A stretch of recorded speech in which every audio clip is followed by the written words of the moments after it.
성탄절이 되어지면은 크리스마스라 그러죠. 우리 아이들은 선물을 기대합니다. 심지어는 산타가 없는 줄 알면서도 없다고 말하지 않고 산타를 기다립니다. 아빠 산타가 오기를 기다리는 거죠.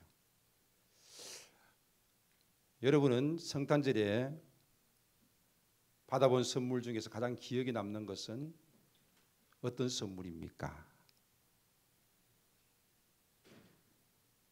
아니면은 기억에 남는 선물은 둘째치고 성탄절에 선물 받아본 적이 있습니까?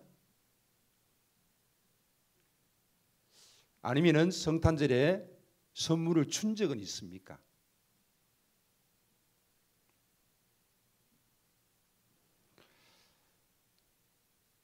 세상은 성탄절에 장식을 하고 노래가 벌써 울려 퍼지고 기뻐하면서 또 그 틈에 많은 장사들이 이루어지고 있는 것들을 봅니다. 그렇다면 성탄의 참 의미는 무엇입니까? 정말 성경에서 말하는 성탄의 진정한 의미는 무엇인지 한번 생각해 보자는 것입니다. 첫 번째 도표 한번 주세요. 예수님의 탄생의 모습을요, 사복음서에서는 그리고 있습니다. 마태, 마가, 누가, 요한, 이 사복음서라고 말합니다. 그리고 마태, 마가, 누가는 예수님의 공적인 일들을 기록했다고 해서 공관복음서라고 말합니다. 예수 그리스도의 탄생과 생애를 소개하고 있습니다. 이 사복음서의 초점은 바로 예수 그리스도입니다. 그러나 이 복음서의 내용은 각기 다른 관점에서 그것을 보고 있습니다. 각 복음서는 예수 그리스도의 생애의 어떤 면을 특별히 강조해 놓은 것을 각각 복음서에 따라서 다르다는 것을 볼 수 있습니다. 마태복음은요, 유대인을 대상으로 쓰여졌습니다. 이 마태복음은 유대인들을 대상으로 글이 쓰여졌다는 것입니다. 그래서 조금 전에 찬양할 때 노엘 노엘 노엘 이스라엘 왕이 이스라엘의 왕이 났다는 것입니다. 그리고 여기에는 동방박사가 등장을 합니다. 제일 끝부분인 동방박사와 목자에 대한 이야기를 저는 오늘 중점적으로 하려고 합니다. 마가복음은 로마인들을 대상으로 글이 쓰여졌습니다. 그래서 예수님은 섬기러 오신 분이다. 인자는 섬김을 받으러 온 것이 아니라 섬기러 왔다면서 대속제물이 될 것을 말씀하셨습니다. 자, 오늘 읽었던 본문 누가복음입니다. 누가복음은 헬라인을 대상으로, 즉 쉽게 이야기하면 이방인을 대상으로 쓰여졌습니다. 예수님은 인자다, 사람의 아들이다, 즉 참 인간이라는 것입니다. 죄 없는 인간이라는 것입니다. 이것을 누가복음은 강조하면서 어떻게 사셨는가를 기록하고 있습니다. 그러면서 여기에는 목자들이 등장을 합니다. 마태복음에는 동방박사가 등장을 하고요, 누가복음에는 목자가 등장을 합니다. 그다음 요한복음은요, 전 세계인을 대상으로 쓰여졌습니다. 온 인류를 위해서 쓰여졌다는 것입니다. 예수님은 하나님의 아들이다. 여기에 포커스가 맞춰져 있습니다. 그래서 초신자들에게는 이 요한복음을 먼저 읽게 합니다. 그리고 로마서를 공부하게 하지요. 하나님의 아들이다. 그렇습니다. 예수님은 말씀이 육신이 되어서 이 땅에 오신 분이십니다.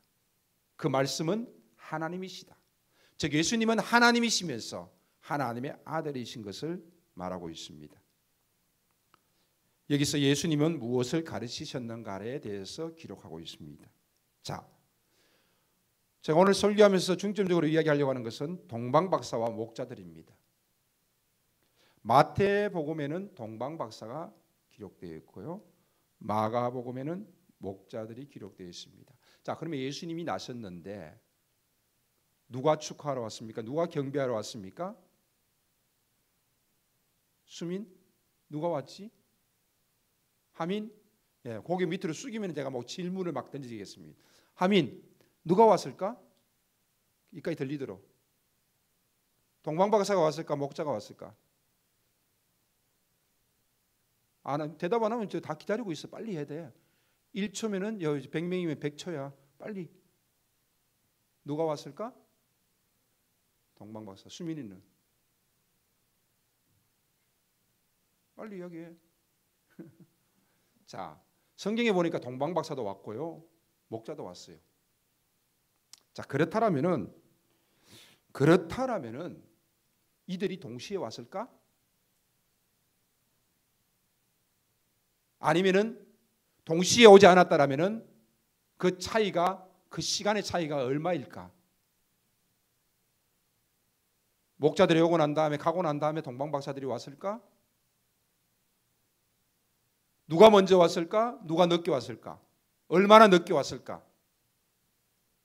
아니면 같이 왔을까? 다음 그림 한번 봅니다. 보통 카드나 그림에 보면은 동방박사도 있고 지팡이를 든 목자도 있습니다. 목자들이 왔지요. 몇 명이 왔는지 모릅니다. 동방박사가 왔지요. 몇 명이 왔지요? 예? 우리는 보통 3명이 왔다고 말합니다. 왜 그렇지요? 황금과 유황과 모략 선물을 3개 드렸기 때문에 3명의 동방박사가 왔다고 말합니다. 그러나 이 동방박사들은 페르시아에서 온 자들입니다. 즉 먼 거리에서 왔다는 거죠.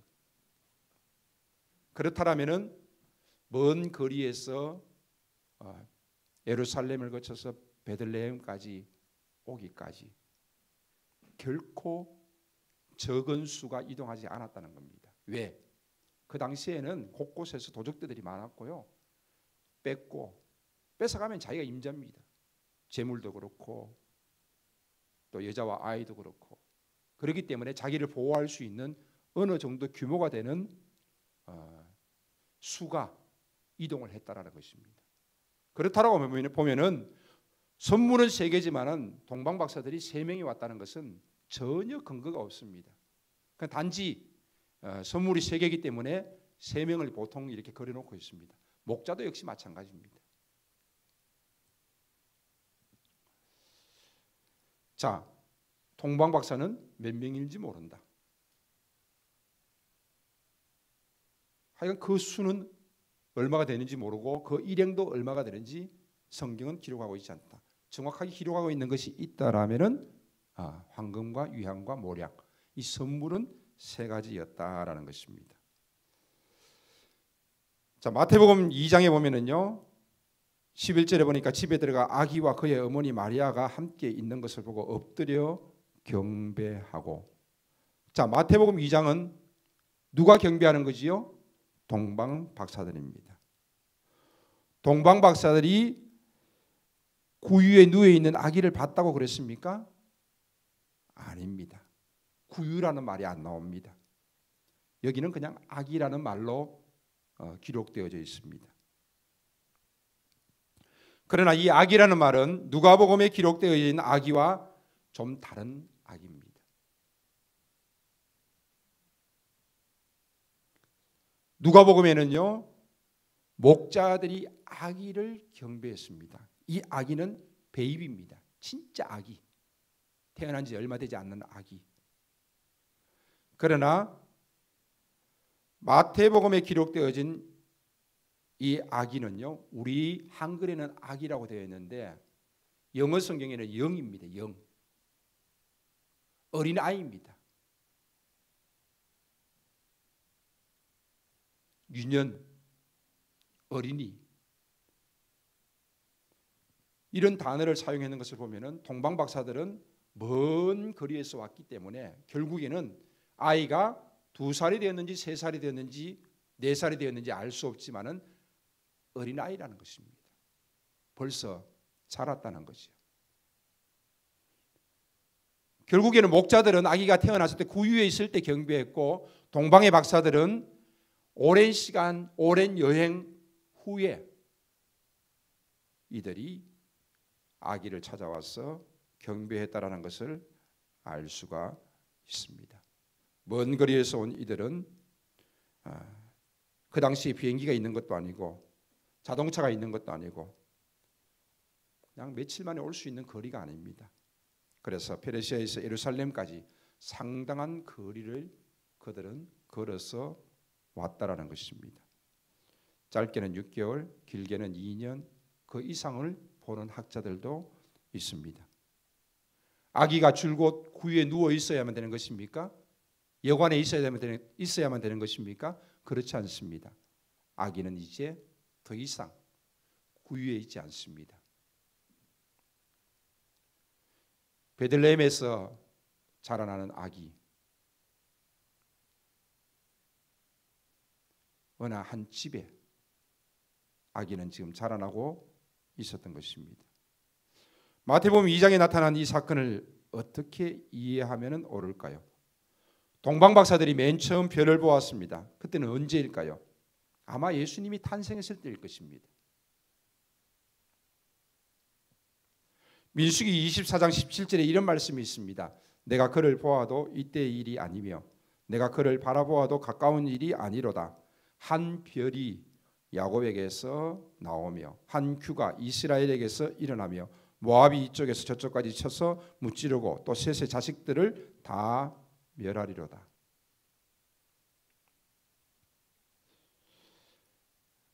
바벨론의 포로로 끌려왔던 이들 중에서 페르시아 땅에서 아직까지 남아있는 유대인들이 종교적 지식을 가질 수 있습니다. 그리고 이 별이 예언된 야곱의 별, 메시아의 별이라는 것을 알고 이 별이 큰 왕의 탄생을 가리킨다는 것을 그들은 알고 예루살렘을 향해서 달려온 것입니다. 헤롯은 이 동방박사들을 부릅니다. 별이 나타난 때를 자세히 묻습니다. 유대인의 왕 메시아가 언제 탄생했는가를 알기 위해서입니다. 그러면서 이렇게 이야기합니다. 너희가 찾거든 나에게도 알렸어. 나도 가서 그에게 경배하게 하라. 진심입니까? 아니죠.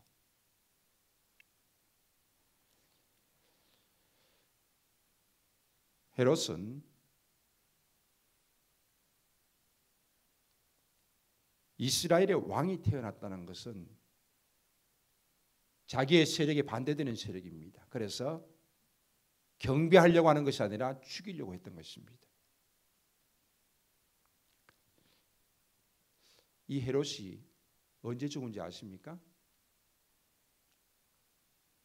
이 헤롯은 기원전 7년에 죽었습니다. 그러니까 예수님의 탄생의 시기가 지금 역사적으로도 정확하게 그 날짜를 연도를 짚어내지 못하고 있습니다. 2023년 훨씬 전이라는 거죠.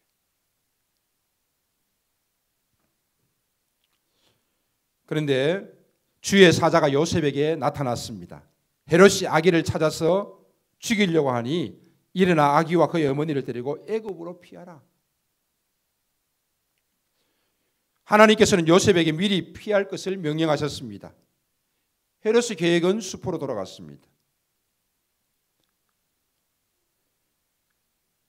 헤롯이 박사들에게 속은 줄 알고 심히 노합니다. 박사들도 경배하고 난 다음에 돌아가 버렸습니다. 그래서 베들레헴과 그 모든 지경 안에 있는 산의 아이 2살 정도 봅니다. 2살 정도. 그 2살 아래의 아이들을 모두 죽여버립니다. 자, 그러고 보니까 동방박사들이 아기 예수를 경배했다는 것은 한 2살 정도 됐다고 봅니다. 목자들은 태어났을 때 아기가 구유에 있을 때 경배했고 동방박사들은 한 2살 정도 되는 아기를 찾아와서 경배했다라는 것입니다. 그래서 헤롯은 2살부터 그 아래로 모든 아기들을 다 죽이게 됩니다. 이렇게 죽인다라면은 반드시 그 중에 이스라엘의 왕으로 태어난 아기를 죽일 수 있다라고 생각했던 것입니다. 모세가 태어났을 때에도 2살 미만의 아이들이 많이 죽었습니다. 근데 예수님이 태어날 그 당시에도 이런 엄청난 비극들이 있었습니다. 자, 누가복음 넘어가겠습니다. 누가복음에는 성탄의 참 의미를 한번 봅니다. 자, 누가복음에는 족보가 나오는데요. 요셉의 아들, 요셉의 위는 헬리요, 그 위는 쭉 나오면서 다윗이요, 오벳이요, 보아스요, 야곱이요, 이삭이요, 아브라함이요, 셈이요, 우드셀라요, 에녹이요, 셋이요, 아담이요, 그 위는 하나님이라 이렇게 기록되고 있습니다. 자, 누가복음은요 예수님의 족보에 대해서 이야기하면서 아담까지 올라가 버렸습니다. 자, 이 말은 무슨 말입니까? 심지어는 하나님까지 이야기하고 있습니다. 이것은 이스라엘의 족보가 아니라는 것입니다. 이스라엘의 족보는 어디서부터 시작됩니까? 아브라함부터 시작됩니다. 그들의 조상은 누구라고 생각합니까? 아브라함이라고 생각합니다. 그런데 훨씬 그 위를 올라가고 있습니다. 아담까지 올라갔습니다. 바로 아담까지 올라갔다는 것은 바로 인류의 족보라는 것입니다. 누가복음은 예수님을 이스라엘과만 연관시키는 것이 아니라 온 인류와 연관시키고 있습니다. 그래서 온 인류의 구세주로 오신 예수님을 이야기하고 있다라는 것입니다. 마태복음과 누가복음에 나타난 족보는 서로 어떤 차이가 있습니까? 누가복음은 그 누가복음에 기록되어진 족보는 예수님의 육체적인 혈통, 마리아의 혈통을 따라 올라간 족보로서 아담까지 하나님까지 올라가지 않았습니까? 그러나 마태복음은 아브라함으로도 시작합니다. 그리고 다윗을 이야기합니다. 이것은 철저히 유대인들의 이스라엘 민족들의 족보인 것입니다. 그런데 이 족보를 이야기하면서 마태복음에서는 14대다, 14대다, 14대다 이렇게 이야기합니다. 그런데 사실은 거기에는 빠진 이들도 있습니다. 그러나 이들이 성경에 어떤 해를 끼치려고 하는 것이 아니라 14대를 강조하고 있는 것은 무슨 의미입니까? 바로 이 14대를 강조하고 있는 것은 다윗의 이름과 왕권을 강조하기 위함입니다. 이것은 아주 신학적으로 그들의 알파벳 숫자적으로 굉장히 복잡합니다. 이런 거는 여러분들이 검색해 보시면 알 수도 있고 알 필요까지는 없고요. 하여간 다윗의 왕권을 강조하기 위해서 14대를 끊습니다. 왕으로서 예수님의 모습, 인간으로서 예수님의 모습, 각자 다르게 표현하고 있지만은 이 하나를 다 묶으면은 거기에 놀라운 진리가 있다는 것입니다.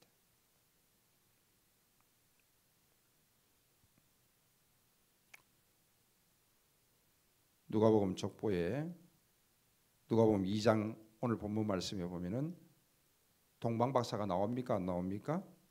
거기에는 동방박사가 없습니다. 왕을 찾는다는 얘기도 없습니다. 황금과 유황과 모략 이야기도 안 나옵니다. 전혀 나오지 않습니다.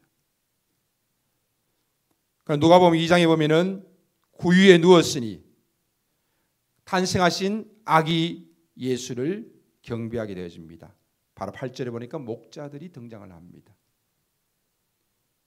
그들이 밤에 밖에서 자기 양떼를 지키더니 예수님은 베들레헴에서 나셨고 이때 목자들이 탄생한 예수님을 찾아와서 경배하게 되어집니다. 목자라는 것은요, 비천한 신분입니다. 예수님이 지금 말구유에 있고 목자들이 비천한 신분에 그들을 하나님께서는 부르셨습니다. 목자들은 무엇을 선물했지요? 목자들이 선물했다는 기록이 없어요. 그러나 그들은 아기 예수를 분명히 경배했습니다. 동방박사들은 귀한 선물들을 드렸습니다.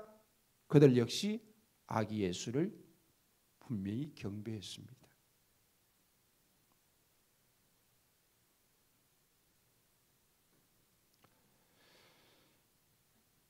동방박사들은 별을 보고 출발하여서 그 별의 인도를 따라서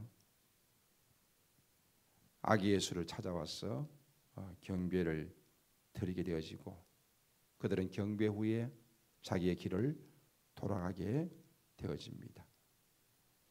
자, 성탄을 맞이하는 우리의 자세에 대해서 한번 생각해 보겠습니다. 마태복음에 이야기한 초점은 무엇입니까? 그분은 왕이십니다.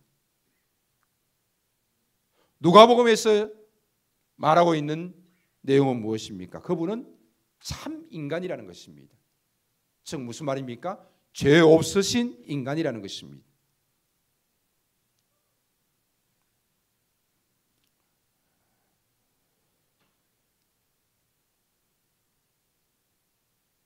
왕 대신 예수님을 경배하고 참 인간으로 오신 예수님을 경배합니다. 사람들은 예수님이 하나님이다, 예수님이 하나님의 아들이다, 잘 알지 못합니다. 그냥 4대 성인 중에 한 사람으로, 어떤 기독교의 창시자로 한 사람으로 사람들은 그렇게 생각합니다.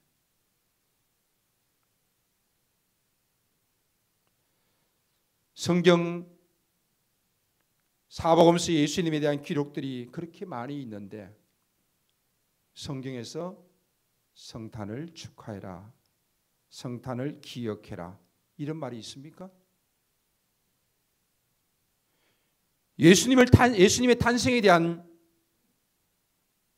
축하나 기억이라는 말은 전혀 성경에 없습니다. 있다라면은 예수님의 죽으심을 기억하라는 말입니다. 그것은 분명히 있습니다. 성만찬도 역시 마찬가지입니다. 너희가 이것을 행하여 나를 기념하라.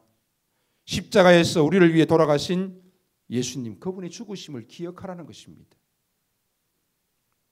자, 무슨 말입니까? 예수님이 이 땅에 오셨다라는 것은 세상 사람들이 말하는 가난한 자와 헐벗은 자, 그들을 도와주러 온 예수님을 이야기합니까? 아닙니다.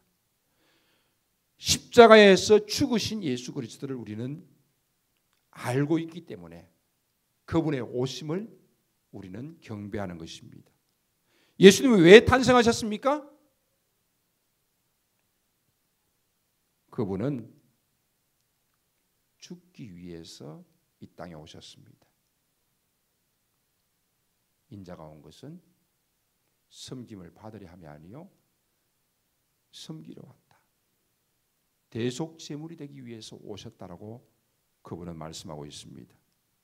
그분은 구속의 제물로서 자신의 몸을 십자가에 드리기 위해서 이 땅에 오신 것입니다. 십자가 없는 성탄절, 그 진정한 의미를 상실하게 되는 것입니다. 왜 죽으셨는지 모르는 성탄절, 그것은 참된 의미가 발견될 수가 없습니다. 대속을 위한 예수님의 죽으심을 떠난 예수님의 탄생은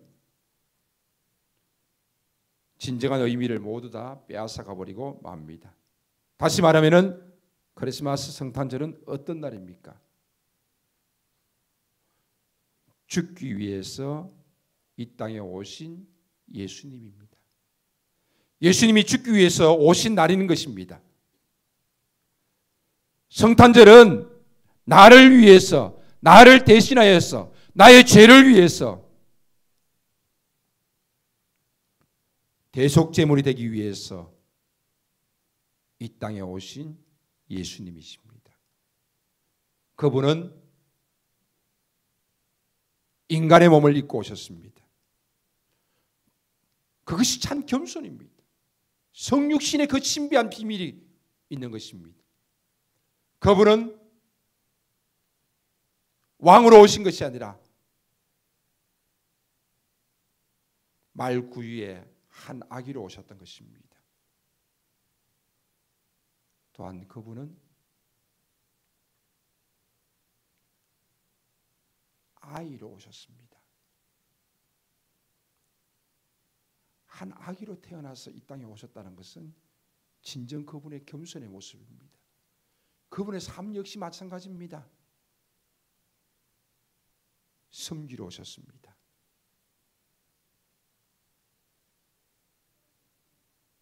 정말 힘들고 어려운 자, 억눌린 자, 병든 자들을 위해서 오셨습니다. 그분은 죄인을 위하여서 이 땅에 오셨습니다. 그리고 그 죄인을 위하여서 기꺼이 아버지의 뜻에 따라서 대속 제물이 되셨습니다. 그리고 그분은 부활하셨습니다. 그분은 성천하셨습니다. 그분은 심판주로 재림의 날에 우리에게 다시 찾아오실 것입니다.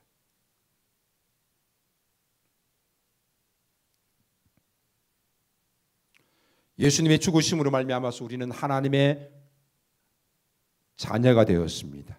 하늘과 땅의 모든 권세를 우리에게 주셨다라고 말씀하고 있습니다. 그러면서 모든 민족으로 제자를 삼고 아버지와 아들과 성령의 이름으로 세례를 베풀라.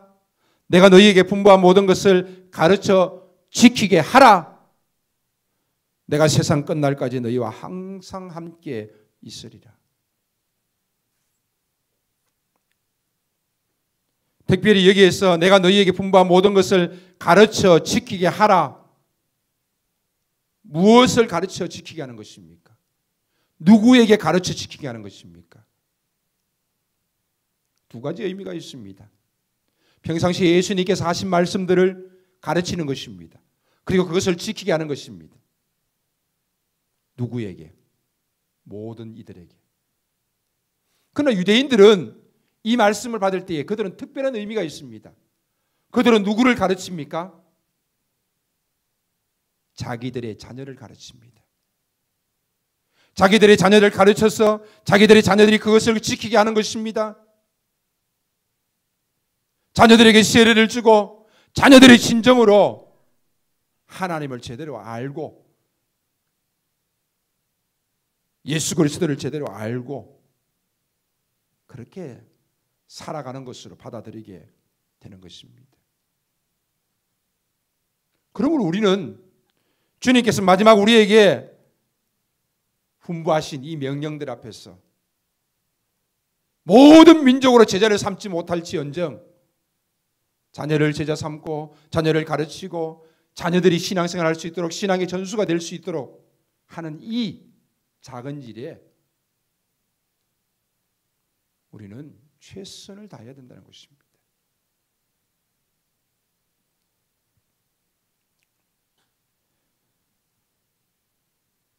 예수께서 나와 말씀하여 이르시되 하늘과 땅의 모든 권세를 주셨으니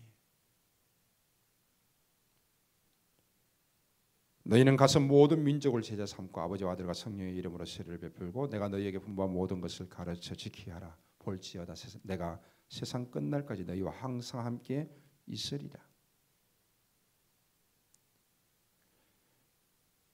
예수 그리스도의 탄생과 그분의 오심은 바로 우리를 통하여서 이러한 일들이 나타나야 한다는 것입니다.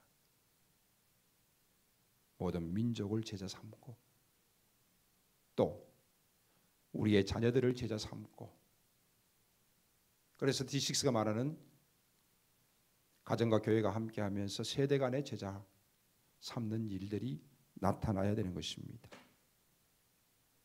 우리는 많은 이웃들에게 전도하고 선교하고 또 여러 가지 일들을 많이 하지만은 그 중에서 가장 먼저 해야 될 일이 있다라면은 바로 자녀들을 제자 삼는 일입니다. 자녀들은 부모의 말씀에 따라서 순종하면서 신앙생활을 하면서 또 자기 자녀들에게 역시 마찬가지 제자를 삼고 신앙이 전수될 수 있도록 해야 한다라는 것입니다. 특별히 2024년도에는 청년들이 빠짐없이 다 모일 수 있으면 좋겠습니다. 오후 예배 때 제가 부탁을 드리는 겁니다. 그리고 우리 학생들도 역시 마찬가지. 또 우리 주일학교 우리 아이들 믿지 않는 부모님들이 지금 보내주고 있지 않습니까? 1시간 반 동안 앉아서 선생님들과 함께 친구들과 함께 D6 나눔을 하는데 부모님들이 보내주고 있지 않습니까? 아, 여기에는 무엇인가 있다. 그냥 공과 10분, 20분 하는 것이 아니라 1시간 반 동안 아이들과 함께 할 때는 어떤 분명한 신앙에 대한 교육이 있다라고 그들이 여기기 때문에 보내는 거 아닙니까? 그리고 아이들이 그 어떤 재미보다도 친구들과 만나고 선생님과 만나고 그 속에서 신앙적인 이야기를 하면서 그리고 그 속에서 신앙이 자라나는 것입니다. 이 일에 우리의 아이들이 오고 있다는 것은 어떻게 보면 참 신기한 일 아닙니까? 영상을 보여주는 것도 아니고 재미있게 해주는 것도 아닌데도 불구하고 우리 아이들이 오고 있습니다. 그래서 우리 아이들도 가르쳐 지키게 할 수 있도록 집에서뿐만 아니라 교회에서도 함께 그 일들을 이루어갈 수 있도록 힘써야 하는 것입니다. 그래서 우리의 자녀들을 교회로 또 집에서도 아이들을 위해서 기도하고 또 축복하고 또 매일 문자 보내고 그렇게 하면서 함께 신앙 전수하자는 겁니다. 야, 네 인생은 네 거, 네 신앙도 네 거, 네가 알아서 해. 결코 그렇지 않습니다. 그러면서 무슨 이웃에게 전도한다고 우리가 말할 수 있겠습니까? 자녀들을 위해서 그들에게 예수 그리스도가 이 땅에 오신 참된 의미와 그분의 죽으심을 진정으로 가르치고 지키게 할 수 있는 그런 일들이 우리의 가정 속에서 먼저 나타날 수 있다면 좋겠습니다. 이 일들을 위해서 우리가 기도할 뿐입니다. 그렇다고 해서 잘 안 된다고 해서 성질 낼 필요는 없잖아요. 성질 내면은 다 한꺼번에 무너지니까. 그러나 그럼에도 불구하고 우리의 간절함이 전달될 수 있도록 해야 되지 않겠습니까?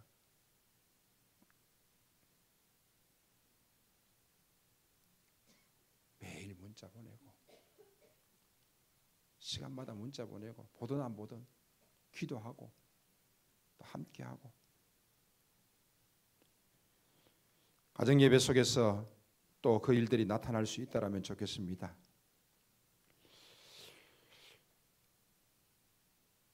예수님의 죽으심을 통하여서 구원, 하나님의 자녀가 되는 권세가 우리에게 주어졌습니다. 빌립보서 2장 6절에 11절에 이렇게 말씀하고 있습니다.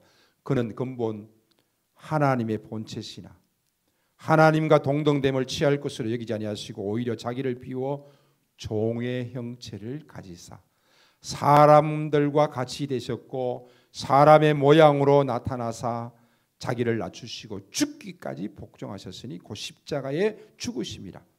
이러므로 하나님이 그를 지극히 높여 모든 이름 위에 뛰어난 이름을 주사 하늘에 있는 자들과 땅에 있는 자들과 땅 아래에 있는 자들과 모든 무릎을 예수의 이름에 꿇게 하시고 모든 입으로 예수 그리스도를 주라 시인하여 하나님 아버지께 영광을 돌리게 하셨느니라.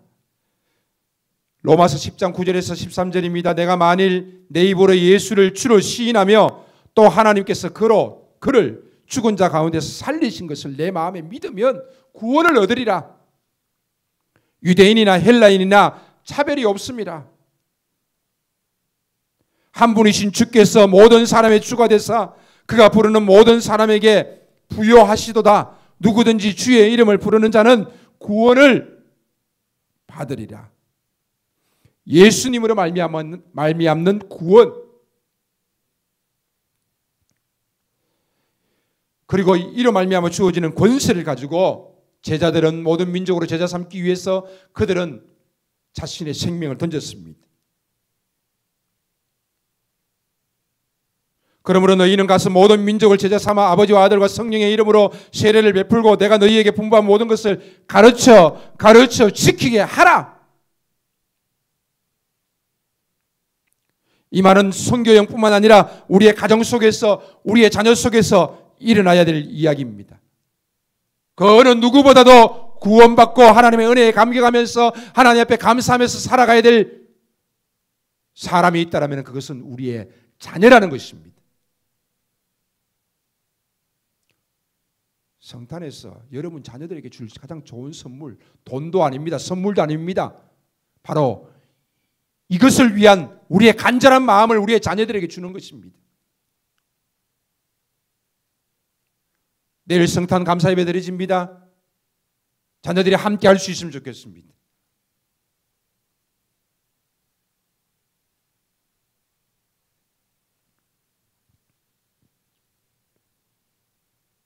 예수 그리스도의 탄생으로 말미암아서 땅끝까지 모든 민족이 차별이 없는 하나님의 구원의 대상이 된 것을 말씀하고 있습니다. 그것이 무엇으로 가능해졌습니까? 예수 그리스도의 죽으심으로 말미암아서 가능해졌습니다. 그분의 부활로 말미암아서 그것이 확정되셨습니다.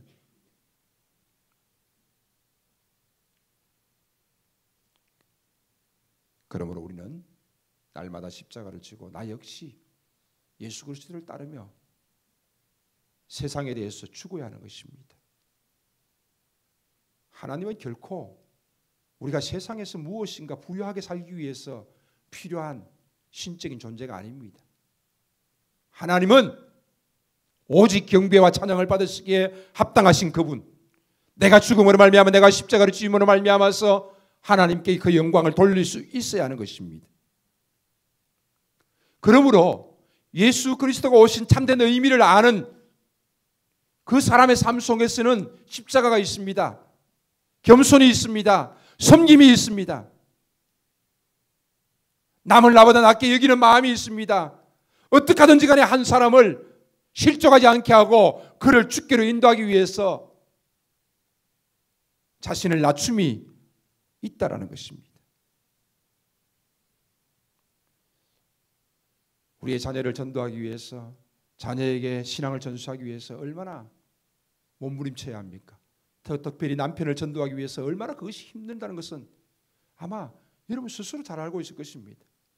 그러나 결단코 포기해서는 안 됩니다. 내가 포기하는 순간 그 포기하는 마음을 자녀들이 알고 있고, 내가 포기하는 그 마음을 남편이 알고 있고, 아내가 알고 있습니다. 아, 내가 안 간다 그랬더니 이제서야 포기했구나. 더 이상 말하지 않는구나. 그렇다면 그것이 무슨 진리겠습니까? 그렇다면 그것이 무슨 중요한 일이겠습니까? 내 아내가 포기할 정도라면은 교회는 중요한 것이 아니야. 내 아내가 포기할 정도라면은 하나님은, 예수님은 중요한 것이 아니야 라고 생각하지 않겠습니까? 자녀들이 그렇게 생각하지 않겠습니까? 우리 엄마 아빠가 포기하는 정도라면은, 우리 엄마 아빠가 세상의 것을 더 강조하는 것을 보니까 하나님은 그렇게 중요한 존재가 아니야. 내가 하나님을 위해서 살아가야 될 이유는 그렇게 중요한 것이 아니야 라고 우리 자녀에게 말하는 것과 다를 바가 없다라는 것입니다. 예수님의 오심을 기뻐하는 가장 큰 이유가 무엇입니까? 바로 나를 구원하셨기 때문입니다. 또 나로 말미암아서 누군가를 구원할 수 있기 때문입니다. 나로 말미암아서 우리의 자녀들을, 우리의 가족들을 구원할 수 있기 때문입니다. 그 시작이 바로 예수 그리스도의 오심으로 시작되어지는 것입니다. 그러나 2000년 전에 오신 그 예수님은 오셨고 또 십자가에 죽으셨고 구원을 이루셨습니다. 그리고 부활하셨습니다. 우리에게 하나님의 자녀가 될 수 있도록 은혜를 주셨습니다. 우리는 이 일들을 우리의 가족들에게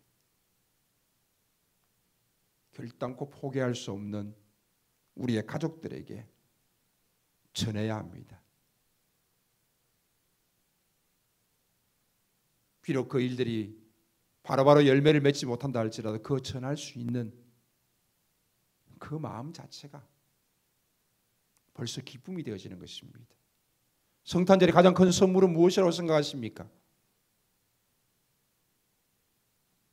한 영혼이 하나님께 나와서 하나님께 영광 돌리는 것이 가장 큰 영광이 아니겠습니까? 하나님이 가장 기뻐하지 않겠습니까? 믿음의 연약한 자들이 그들이 바로 서서 다시금 주께 와서 예배할 수 있음이 가장 큰 기쁨이 아니겠습니까?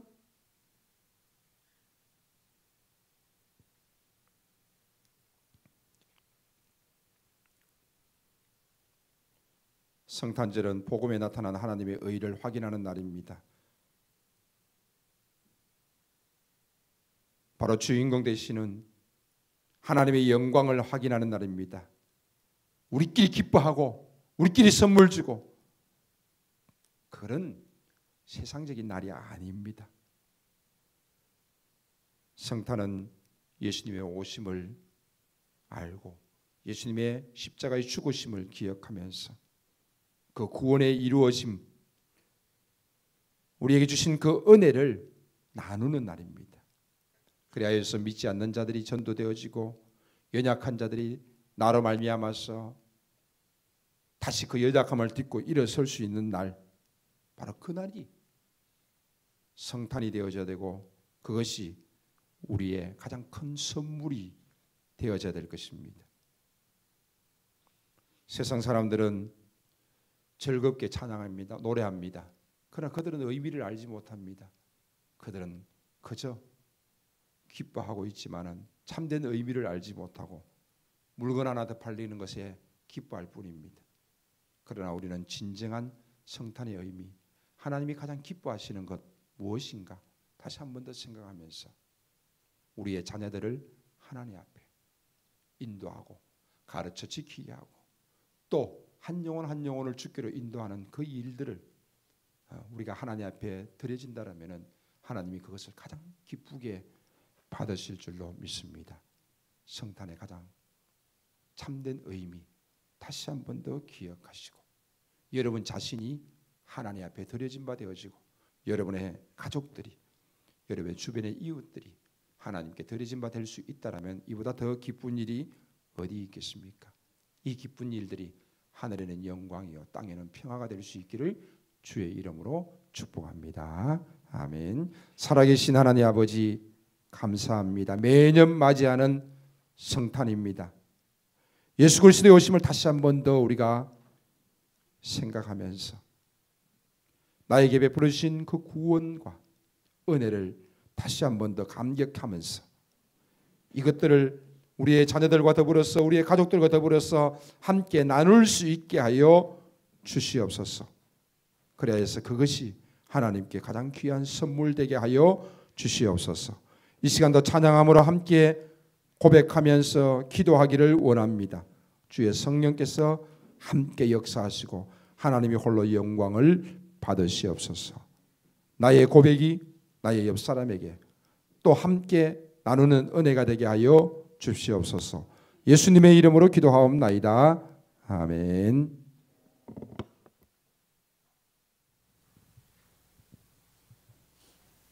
우리를 위해서 이 땅에 오신 우리 주 예수 그리스도의 은혜와 우리를 위하여 독생자 주시며 아끼지 아니하시고 사랑하시는 하나님의 끝없는 사랑하심과 우리와 늘 함께 하시며 우리에게 가르쳐 지킬 것을 명령하시며 또 힘주시는 성령님의 감동 감화 교통 역사하심이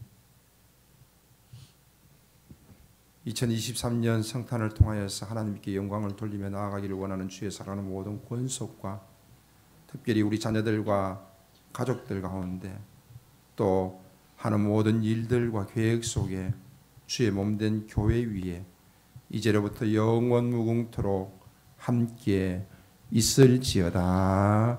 아멘.